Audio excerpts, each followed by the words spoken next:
Movie opens with Lana playing a guessing game with her little daughter Raja while her husband Ward looks at them in affection. They seem like a happy little family who gets along really well. The scene shifts to a forest where Lana goes for her routine running.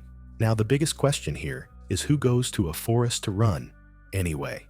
Lana's life seems perfect with a loving family and a well-respected job. She's a high school teacher, but things don't go as easy as planned. When a new student named Benny arrives at school during her class, she hands out questions for a mock test, and as she's waiting for the students to finish, she feels a piercing gaze at her. It is Benny who can't stop staring at her. Lana tries to ignore it, but it's almost prominent that she's affected by the guy and his beauty. Later that day, when she picks up her daughter from school, she notices Benny walking his dog. Her face is marred with desire as she continues to look at him. "All right, Lana, time to change schools before you fall for a minor." That's not what teachers are for. During one session, while one of her students named Jeremy is giving a presentation, Lana rebukes two girls for being disruptive. When the two students still don't listen to her, she angrily asks them to submit their phones. This pisses one of them off, who gets back at Lana by swearing at her. Lana loses her calm and asks her to repeat what she has said, and the student has the audacity to say it again. After that incident, Lana notices Benny's weird behavior. She spots him dumping the belongings of the girl who had sworn at her on the floor. He also trashes her bicycle right in front of her. Worried about the guy, she asks one of her colleagues about him, but doesn't receive any satisfactory answer. Her interest in him begins to peak. Soon she decides on discussing the matter with Benny itself. She invites him into a vacant classroom and expresses her worry. She advises him that though it might be hard for him to have shifted schools in the middle of the semester, he should try to get along with his peers. Benny laughs it off and in turn asks her what she actually wants from him. When Lana touches his thigh in a gesture of comfort, he takes it. Otherwise, she pulls her hand away immediately. He also has the audacity to smirk at his teacher. Lana is no better. She seems flustered, and the conversation ends abruptly. Her fascination and inappropriate attraction towards Benny don't stop at home. She checks out his student profile to get some insight into his cryptic behavior, or rather on him and his attractive nature. She literally cannot seem to get him out of his mind. She's pulled out her thoughts only when Raja asks for dinner later. She's seen running in the forest, yet again, possibly to clear her mind. There's a zoom in on her face where she almost looks haunted by her inner appropriate feelings towards her student. The next day, when all the students leave after class, Lana spots Benny's backpack. She finds his probably sweaty jacket and inhales creepily. She glances around to make sure that no one has witnessed that gross display of attraction. She rushes to the washroom to catch her breath, and lo and behold, there stands the owner of the sweaty jacket. Benny touches her chest, and Lana, who's already all hot and bothered after the jacket sniffing momentarily, gives in to her forbidden desire. She catches herself and asks Benny to forget about the turn of events. "Yes, please do.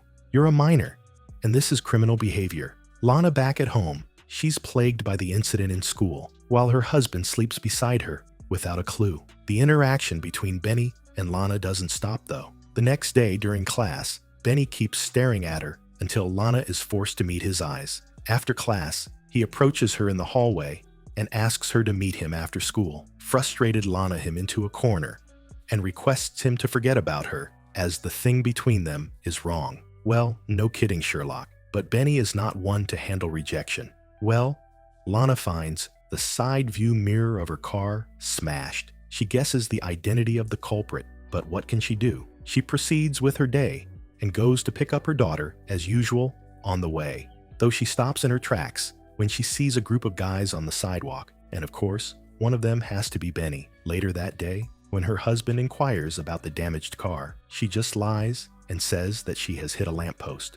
Although Ward realizes that she's lying, he doesn't press on the issue as much and calmly invites her to drink her tea. Things take a bad turn for Lana.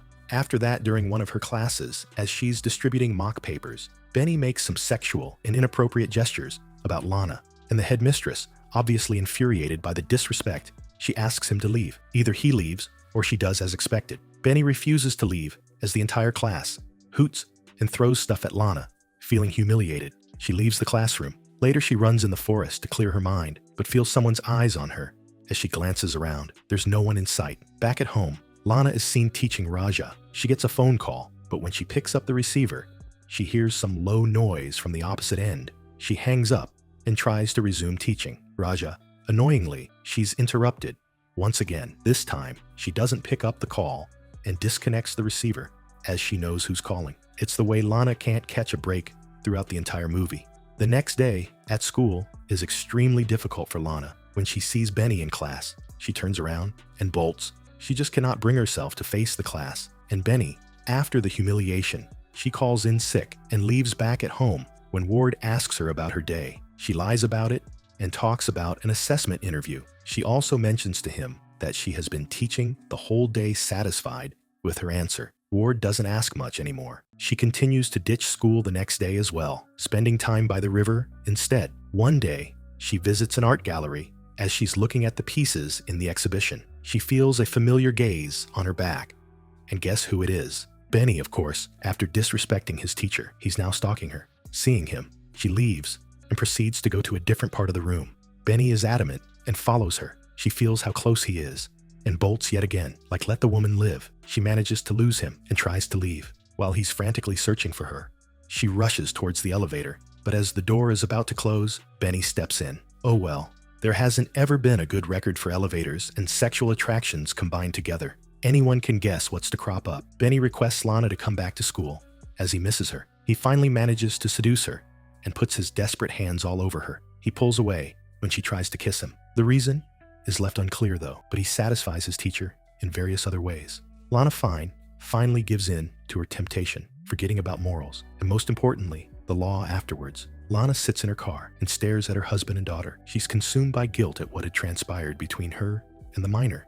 Later, she confides in her husband about a dream that has been bothering her. It's summer and her family is swimming. Her husband and Raja are playing with the ball on the beach. While she's swimming in the ocean, a force seems to pull Lana down. And no matter how hard she's trying to make her way to the beach, she cannot. She's ultimately pulled underwater, where she's struggling to breathe. Unfortunately, she isn't strong enough to stop it. Thus, she somehow reveals to her husband about her infidelity and, bluntly speaking, crime. Lana is seen to be running in the forest once again, and only stops when she reaches the lake. She throws a stone at the lake and stirs things up, both literally and metaphorically. How? Let's find out. Lana's guilt is eating her up, so she finds a way to add to her already lousy behavior. She steals some documents, probably test papers, from the teacher's locker and goes to the cafeteria there, while Benny is having fun with his friends, completely unaware of what's to follow. Lana quietly slips the document into his jacket back at home, thinking that she has gotten rid of him. She spends more intimate time with her husband in school. Benny is interrogated by the authorities, while Lana looks at him with a smile of satisfaction. It's the way she's proud of getting her student expelled through tact after getting her student expelled. She is seen spending some romantic time with her husband in the lake while they are fooling around. Her husband playfully goes underwater, but Lana starts panicking when he does come up after a short while. But her panic is short-lived. When he startles her again, Lana abruptly wakes up from her sleep. As it turns out, it is just a dream. In school, Lana notices Benny's empty seat and gets reminded of him and their time together. It's almost as if she misses his presence. She's pulled out of her thoughts at the sound of the bell. Even after getting the kid expelled, she still cannot seem to get him out of her mind. Later, she takes Raja to the bookstore to find a gift for her friend. Raja gets mad at her mother for not buying anything for her. Annoyed at Raja, Lana rebukes her and walks away, assuming that she's following her. When she looks back, Raja is nowhere to be seen. She tries to search for her in the bookstore and freaks out more and more. When she can't, she informs the police, who check the surveillance cameras. Lana freezes when she sees Benny near her daughter, thinking that he might have done something to her. Her worry is cut short when Ward calls her to inform her that Raja is home with him. Still, she cannot shake off the uneasiness that she keeps feeling. Later that night, she hears forceful bangs on the front door, but finds nothing. When she goes to check it, as she locks the door, she gets reminded of her experiences with Benny. Yet again, his presence both haunts and tempts her as she struggles to move past the memory of her dark experiences. Ward notices the shift in Lana's mood and asks her about it. Instead of replying, she just moves closer to her husband. This doesn't stop here, though. It's now her turn to stalk Benny. She follows him in her car as he's riding his scooter.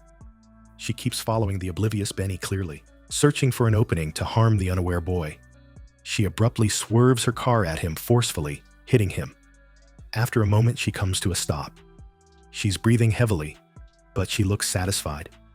She swiftly opens the door to check the consequences of her actions. Does she kill him well? Who knows? As if having an inappropriate relationship with a student wasn't enough for her to be a criminal. Lana takes it upon herself to turn into a murderer,